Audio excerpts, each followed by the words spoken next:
नमस्कार, स्वागत है आप सभी का अभय न्यूज के 25 मई मंगलवार दोपहर के बुलेटिन में। मैं हूं आपके साथ सिमरन तिलवार। चलिए देखते हैं आज की कुछ खास खबरें। इस बुलेटिन के प्रायोजक हैं आर के निवास बाय आर के डेवलपर्स। शानदार घर खरीदें अब अपने बजट में। कोरोना काल में नियुक्त अस्थायी स्वास्थ्य कर्मियों ने मंगलवार को काम बंद कर चरक अस्पताल के सामने प्रदर्शन किया। इनका आरोप था कि शासन काम निकल जाने के बाद उनकी तरफ देखता तक नहीं है, जबकि हम जान हथेली पर लेकर काम करते हैं। चरक अस्पताल के सामने 100 से ज्यादा की संख्या में एकत्र स्वास्थ्य कर्मियों ने कहा कि कोविड ड्यूटी के समय उन्हें मान मनुहार कर बुलाया जाता है। जैसे ही कोविड काल खत्म होता है, उन्हें धक्के मार कर बाहर कर दिया जाता है। पिछले 1 साल से हम इधर उधर भटक रहे हैं। अब वक्त आ गया है सरकार हमें संविदा या स्थायी नियुक्ति दे। डॉक्टर कपिल चौहान ने कहा कि हर बार उन लोगों को ड्यूटी के लिए बुलाया जाता है, काम पूरा होने के बाद घर वापस भेज दिया जाता है, जबकि हम लोग जान हथेली पर लेकर संक्रमितों की सेवा करते हैं।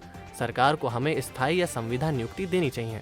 आशा सिसोदिया ने कहा कि कोविड ड्यूटी करने के बावजूद अब तक वेतन नहीं मिला है। बावजूद इसके हम संक्रमितों की सेवा में कोई कसर नहीं छोड़ रहे हैं।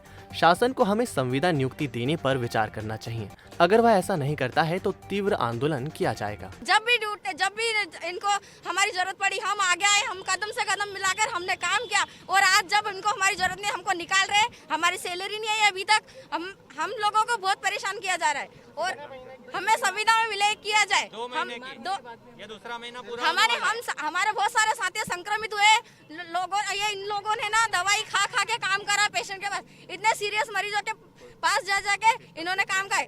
कुछ स्टाफ प्रेग्नेंट है, कुछ के छोटे बच्चे हैं, फिर भी हम लोगों ने कंधे से कंधा मिलाकर काम किया है। नर्सिंग स्टाफ नहीं जा रहा है, हम लोग जाने के लिए तैयार हैं। जब हम लोगों से ऐसी स्थिति में गवर्नमेंट काम करवा सकती है। कोरोना जैसी विषम महामारी में हम लगातार जनता कर्फ्यू से ड्यूटी दे रहे हैं। कई लोगों को इन लोगों ने पहले कोविड जैसे खत्म हुआ 2 जनवरी को निकाल दिया, कहीं को फरवरी में निकाला और वापस जैसे कोविड स्टार्ट हुआ इन लोगों ने वापस हम लोगों को रख लिया गया। बस हम लोगों की यही मांग है कि हमें संविदा में संविलय किया जाए। अभी आपको क्या निकाला गया है? अभी हम लोगों को 30 जून तक और हम लोगों का बॉन्ड है। उसके बाद में भी अधिकतर लोगों की छटनी हो जाएगी। पूर्व मुख्यमंत्री कमलनाथ पर कोरोना के इंडियन वेरिएंट को लेकर दिए बयान पर दर्ज प्रकरण को लेकर कांग्रेस ने मंगलवार को जेल भरो आंदोलन शुरू कर दिया। नीलगंगा चौराहा पर माधवनगर ब्लॉक कांग्रेस कमेटी ने चेतन यादव के नेतृत्व में मुख्यमंत्री शिवराज सिंह चौहान का पुतला फूंका गया।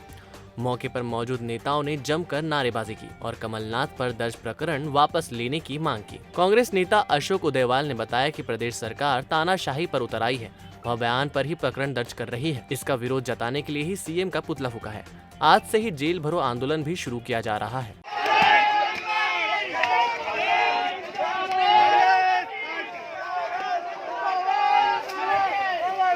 पुतला दहन का कार्यक्रम रखा गया था और बड़ी संख्या में आज पुतला दहन का कार्यक्रम रखा गया और उसी के पश्चात शिवराज सिंह चौहान की सरकार की निकम्मी सरकार आज हमको गिरफ्तार कर रही है। उसी का हम जेल भरो आंदोलन ये आज उज्जैन में विभिन्न जगहों पर एक प्रायोजित कार्यक्रम था कि इस तरीके से पुतला दहन करके विरोध जताया जाएगा। उसी तारतम्य में नीलगंगा चौराहे पर जो अशोक उदयवाल जी इनके नेतृत्व में पुतला दहन किया गया था। इसमें जिन लोगों के द्वारा कार्रवाई की गई उनके विरुद्ध 188 की कार्रवाई करके और नियमानुसार कार्रवाई की जाएगी। उज्जैन प्रवास के दौरान पूर्व मुख्यमंत्री द्वारा कोरोना को इंडियन वेरिएंट बताए जाने को लेकर गरमाई राजनीति का पारा चढ़ा हुआ है। उज्जैन से शुरू हुई ये कहानी अब सड़कों पर दिखाई दे रही है। भाजपा और कांग्रेस एक दूसरे के नेताओं के पुतले फूंक रहे हैं। इसी कड़ी में धार जिले की महिला कांग्रेस अध्यक्ष विजेता त्रिवेदी भोपाल स्थित सीएम हाउस पर शिवराज सिंह को चूड़ियां देने के लिए जा पहुंची। हालांकि पुलिस ने विजेता त्रिवेदी को चूड़ियां भेंट करने से पहले गिरफ्तार कर लिया। इस गिरफ्तारी के बाद अब प्रदेश कांग्रेस महिला विंग भी आंदोलन की भूमिका बनाने में जुट गई है। कुल मिलाकर कमलनाथ पर हुई एफआईआर को कांग्रेस हर मोर्चे पर भुनाना चाहती है। इसके पूर्व उज्जैन की कांग्रेस नेत्री को भी भाजपा सरकार जेल भेज चुकी है।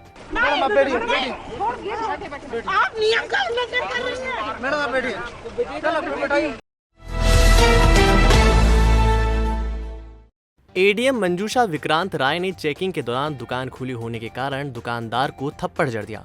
कोरोना काल में अधिकारियों द्वारा व्यापारियों और आम आदमी के साथ सड़क पर पिटाई करना आम हो गया है। आपको बता दें कि पूरे प्रदेश में कोरोना संक्रमण की वजह से लॉकडाउन लगा हुआ है, लेकिन कुछ दुकानदार अभी भी मानने को तैयार नहीं हैं। एबी रोड पर अपर कलेक्टर मंजूषा विक्रांत राय निकली थी। इसी दौरान अब्दुल हफीज की जूते चप्पल की दुकान खुली मिल गई। पुलिस जवान उसे दुकान से बाहर लेकर आए। इसी दौरान एडीएम ने उसे थप्पड़ जड़ दिया। 17 दिन पहले सड़क हादसे में रीवा में घायल हुए उज्जैन के एक ड्राइवर की मंगलवार सुबह मौत हो गई। उसका घर पर ही उपचार चल रहा था। जूना सोमवारिया में रहने वाला 26 वर्षीय संदीप पिता प्रभुलाल पेशे से ड्राइवर था। वह 8 मई को वाहन लेकर रीवा के अमरपाटन गया था।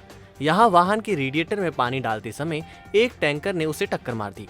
उसे उपचार के लिए इंदौर के एमवाय अस्पताल में दाखिल कराया था। यहाँ से परिजन उसे उज्जैन स्थित घर लाए थे। यहीं उसकी मंगलवार सुबह मौत हो गई। परिजन वीरेंद्र नामदेव के मुताबिक संदीप बेटमा में रहने वाले अर्जुन चौहान का वाहन चलाता था। वीरेंद्र का आरोप है कि हादसे के बाद अर्जुन ने कोई मदद नहीं की। संदीप अविवाहित था। संदीप इनका भाई जो कि गाड़ी पे गए थे उज्जैन से 7-8 तारीख के बीच लगभग निकले थे। ये 9 तारीख को अमरपाटन पहुँचे। वहाँ पर जाकर इनका एक्सीडेंट हुआ। एक डंपर वाले ने इनको पीछे से ठोका, जिसके बाद में जिसकी जो गाड़ी पे गए थे, जो सेठ था उनको उज्जैन लेके आया और प्लस उसको यहाँ अस्पताल में एडमिट भी नहीं करा, मतलब यहीं छोड़ के चले गए। उसके बाद में ना कोई इलाज का खर्चा, ना ही कोई पैसे, ना कोई जानकारी उसने ली। उससे बात करी तो बोलता है कि हाँ जो भी होगा मैंने उधर रिपोर्ट डाल रखी है, जो भी क्लेम का पैसा जब भी आएगा, जब आपको दे देंगे। तो थोड़ा बहुत लगा। जब एक्सीडेंट हुआ तो ना तो उसकी कोई जानकारी हमको दी, कहता ना उसके कहाँ लगी वो हमको गुमराह रखा। सोमवार दोपहर उज्जैन के टावर चौक पर स्थित अंबेडकर मूर्ति के पास कांग्रेसियों द्वारा किए गए प्रदर्शन के बाद शाम को कंठाल चौराहे पर भारतीय जनता युवा मोर्चा के कार्यकर्ताओं ने प्रदेश के पूर्व मुख्यमंत्री कमलनाथ का पुतला जलाया। 2 दिन पहले कमलनाथ ने अपने उज्जैन प्रवास के दौरान एक प्रेस वार्ता को संबोधित करते हुए कहा था कि कोरोना वायरस को अब विश्व भारतीय वेरिएंट के नाम से पहचान रहा है। कमलनाथ के इस बयान के बाद भारतीय जनता पार्टी में रोष देखा जा रहा है। इसी बयान का विरोध करते हुए भारतीय जनता युवा मोर्चा कार्यकर्ताओं ने कमलनाथ का पुतला जलाकर उन्हें चीन का एजेंट बताया और सख्त कार्रवाई की मांग की।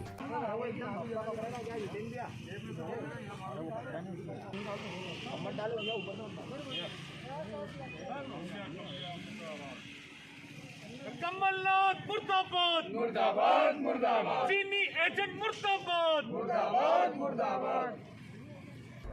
आज पूरे मध्य प्रदेश में भारतीय जनता पार्टी और भारतीय जनता युवा मोर्चा ने कमलनाथ का पुतला जला करके और मध्य प्रदेश के सभी थानों पर कमलनाथ के खिलाफ एफआईआर दर्ज कराने का काम किया है।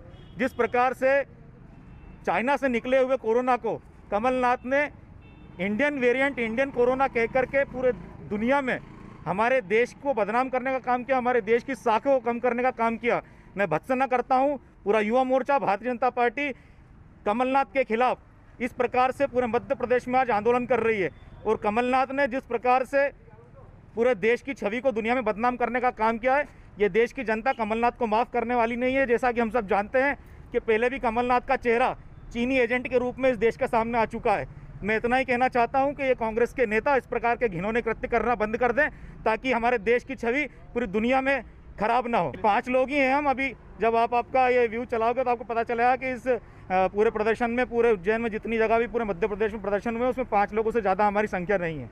अच्छा, अभी जो पुतला दहन किया उसमें परमिशन मांगी थी आपने थाने से? हाँ, हमने बाकायदा पुलिस कंट्रोल रूम पर सूचना दी थी और सभी थानों पर आज के इस कार्यक्रम की सूचना दी गई है विधिवत रूप से। कोरोना महामारी में सार्थक भूमिका निभाता अमलतास हॉस्पिटल। यहाँ है 550 बिस्तरों वाला सर्व सुविधा युक्त कोविड वार्ड, जिसमें 100 बेड का आईसीयू और 450 बेड ऑक्सीजन सुविधा से लैस है। अमलतास इंस्टीट्यूट ऑफ मेडिकल साइंस के संस्थापक सुरेश सिंह भदौरिया व चेयरमैन मयंक राज सिंह भदौरिया के मार्गदर्शन में हॉस्पिटल की ट्रेंड स्टाफ और अनुभवी चिकित्सकों की टीम हर पल मरीजों की सेवा के लिए तैयार रहती है। ये पहला ऐसा हॉस्पिटल है जहां का एक भी स्टाफ संक्रमित नहीं हुआ। एकमात्र अस्पताल जो उज्जैन, आगर, देवास और शाजापुर के 1600 से ज्यादा कोरोना मरीजों का उपचार कर उन्हें सकुशल घर भेज चुका है। हर वक्त है आपके साथ अमलतास हॉस्पिटल। हमारा पता है बांगरगांव, देवास उज्जैन हाईवे 7272426514 और 7024107416। जिले के सोनकच थाना अंतर्गत गांव बारोली में छोटे नाबालिग भाई ने आपसी विवाद के चलते अपने ही बड़े भाई की कुल्हाड़ी से हमला कर हत्या कर देने का मामला सामने आया है। हत्या करने के बाद शव को बाड़े में बने एक सूखे कुएं में फेंक दिया और फोन लगाकर पुलिस को सूचना दी और भाग गया।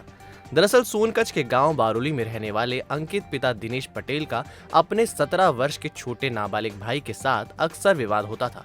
रविवार रात करीब 11 बजे भी दोनों के बीच विवाद हुआ, जिसके बाद छोटे भाई ने अपने बड़े भाई अंकित पिता दिनेश पटेल की कुल्हाड़ी से हमला कर हत्या कर दी।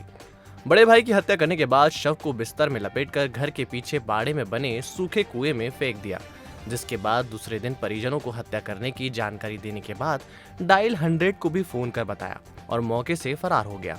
सूचना मिलने पर SDOP Prashant Singh Bhadauria, TI Hitesh Patil, additional SP Manjit Singh Chawla, Narendra Singh Bhadauria, Vikas Rajawat मौके पर पहुंचे और खाट पर रस्सी बांधकर शव को कुएं से बाहर निकलवाकर पोस्टमार्टम के लिए भिजवाया। सोनकच थाना पुलिस 17 वर्ष के नाबालिग भाई के खिलाफ हत्या का मामला दर्ज कर तलाश कर रही है।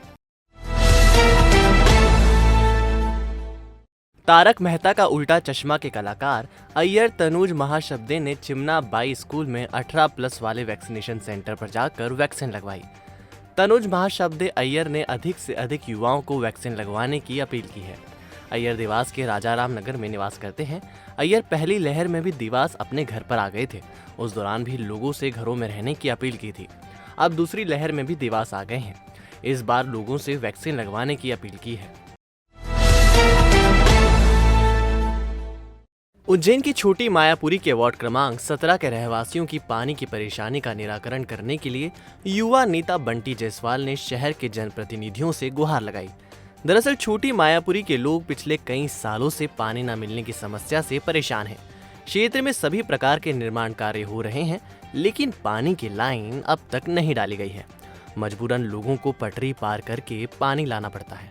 सक्षम लोगों ने तो अपने लिए बोरिंग की व्यवस्था कर ली, लेकिन मध्यम और निम्न वर्ग के लोगों को कोई राहत नहीं मिल रही है। रहवासियों द्वारा कई बार जनप्रतिनिधियों को इस समस्या से अवगत कराया जा चुका है, किंतु अभी तक समस्या ज्यों की त्यों बनी हुई है। रोज आते हैं, हम लोगों को नहाया हो जाता है, पानी नहीं मिलता है, हमारे बच्चे परेशान, छोटे छोटे बच्चे सर हम कहाँ लेके जाए उनको। मायापुरी में पानी बिल्कुल नहीं है। छोटी मायापुरी, अमन नगर, नर्मदा विहार, 3-4 कॉलोनी ऐसी है जहाँ ना हेडपम्प एक दो है, वो भी सूख गए हैं और पानी नहीं है, कुआं नहीं है, बावड़ी नहीं, कुछ भी नहीं है। यहाँ पर पानी की बहुत समस्या है। ये हमारा क्षेत्र है मायापुरी, यहाँ पर कृष्ण विहार, अहिल्या नगर, राधे नगर, नर्मदा विहार, छोटी छोटी यहाँ कॉलोनियाँ है।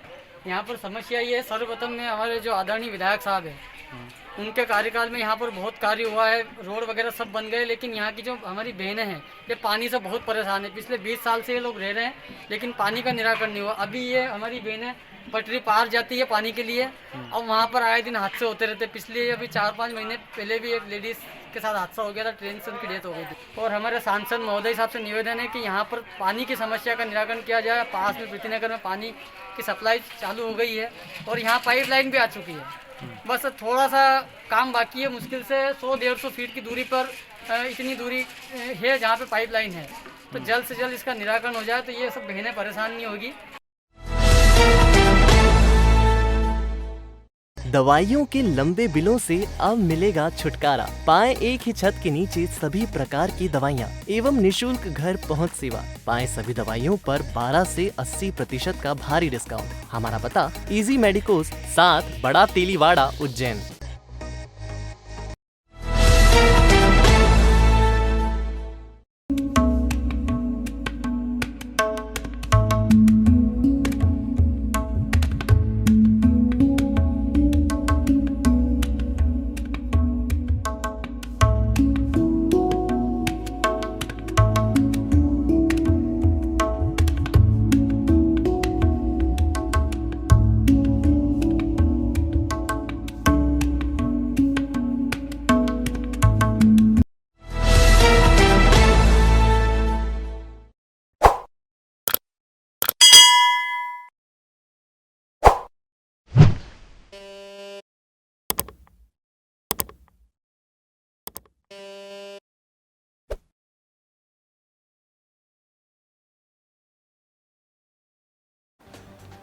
आपने देखा आज का हमारा बुलेटिन। अगर आपके पास खबरों को लेकर कोई फीडबैक है तो हमारे कमेंट सेक्शन में जरूर बताइएगा।